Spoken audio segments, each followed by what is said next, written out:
ಎಲ್ಲ ವಿದ್ಯಾರ್ಥಿನಿಯರಿಗೆ ಹಾಗೂ ಎಲ್ಲ ಶಿಕ್ಷಕ ಬಂಧುಗಳಿಗೆ ಎಲ್ಲರಿಗೂ ಬೆಳಗಿನ ಶುಭೋದಯಗಳು. ಇಂದು ಕೇಂದ್ರ ಸರ್ಕಾರದ ಯೋಜನೆಯಲ್ಲಿರ್ತಕ್ಕಂಥ ಮಹಾಕವಿ ಸುಬ್ರಹ್ಮಣ್ಯ ಭಾರತಿಯವರ ಜನ್ಮದಿನ. ಅದರ ಅಂಗವಾಗಿ ಸತತ 7 ದಿನಗಳಿಂದ ಭಾಷಾ ಉತ್ಸವ ಕಾರ್ಯಕ್ರಮ. ಆ ಕಾರ್ಯಕ್ರಮದಲ್ಲಿ ನಮ್ಮ ನವೋದಯ ವಿದ್ಯಾಲಯದ ಎಲ್ಲಾ ವಿದ್ಯಾರ್ಥಿನಿಯರು ಹಾಗೂ ಸಂಬಂಧಿಸಿದ ಶಿಕ್ಷಕ ಬಂಧುಗಳು ತಮ್ಮದೇ ಆದ ಸೇವೆಯನ್ನು ಸಲ್ಲಿಸುತ್ತಾ ಬಂದಿದ್ದಾರೆ. ಅದೇ ರೀತಿಯಾಗಿ ಸುಬ್ರಹ್ಮಣ್ಯ ಭಾರತಿಯವರು ಡಿಸೆಂಬರ್ 11 ಇವತ್ತು 1882ರಲ್ಲಿ ಜನಿಸ್ತಾರೆ.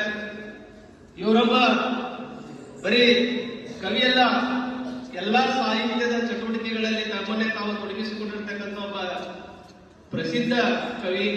ಭಾರತೀಯ ಭಾಷೆಗಳಲ್ಲಿ ಕೆಲವು ಕವಿಗಳಿಗೆ ಮಾತ್ರ ಮಹಾಕವಿ ಅಂತ ಬಿರುದು ಬಂದಿದೆ. ಕನ್ನಡದಲ್ಲಿ ಪಂಪ ಆದರೆ ನಮ್ಮ ಈ ಒಂದು ಭಾಷೆಯಲ್ಲಿ ಸುಬ್ರಹ್ಮಣ್ಯ ಭಾರತಿಯವರು ಮಹಾಕವಿ ಅಂತ ಬಿರುದನ್ನು ಪಡೆದಿದ್ದಾರೆ. ಇವರೊಬ್ಬ ಕವಿ ಅಷ್ಟೇ ಅಲ್ಲ, ರಾಷ್ಟ್ರಭಕ್ತ, ದೇಶಭಕ್ತ. ಸ್ವಾತಂತ್ರ್ಯ ಹೋರಾಟದ ಪೂರ್ವದಲ್ಲಿ ತಮ್ಮದೇ ಆದ ಕೊಡುಗೆಯನ್ನು ಈ ದೇಶಕ್ಕೆ ಸಲ್ಲಿಸಿದ್ದಾರೆ. ಭಾರತೀಯ ರಾಷ್ಟ್ರ ಭಕ್ತಿಯ ಒಂದು ಹಾಡುಗಳಿಗೆ ಸಂಗೀತ ಸಂಯೋಜನೆ ಮಾಡಲಿಕ್ಕೆ ತಮ್ಮದೇ ಆದ ಕೊಡುಗೆಯನ್ನು ಮಾಡಿದ್ದಾರೆ. ಅದೇ ರೀತಿಯಾಗಿ ದಿನಪತ್ರಿಕೆಗಳಲ್ಲಿ ಅಂಕಣ ಬರೆಯುವುದಾಗಿರ್ಬೋದು, ಸ್ವಾತಂತ್ರ್ಯ ಹೋರಾಟದ ಕಿಚ್ಚನ್ನ ಎಬ್ಬಿಸ್ತಕ್ಕಂಥ, ಸ್ವಾತಂತ್ರ್ಯ ಹೋರಾಟಗಾರರಿಗೆ ಸ್ಫೂರ್ತಿ ಕೊಡ್ತಕ್ಕಂಥ ಹಲವಾರು ಕಾರ್ಯಗಳನ್ನು ಮಾಡಿದ್ದಾರೆ. ಅದರಲ್ಲಿ ಮುಖ್ಯವಾಗಿ ಒಬ್ಬ ಶಿಕ್ಷಕ ಇವರು. ನಿಮ್ಮೆಲ್ಲರಿಗೆ ಸಂತೋಷದ ವಿಷಯ ಅಂದ್ರೆ ಮಹಾಕವಿ ಸುಬ್ರಹ್ಮಣ್ಯ ಭಾರತಿಯವರು ಒಬ್ಬ ಶಿಕ್ಷಕರಾಗಿದ್ರು. ಆಮೇಲೆ ದಿನಪತ್ರಿಕೆಗಳಲ್ಲಿ ಸಂಪಾದಕರಾಗಿದ್ರು.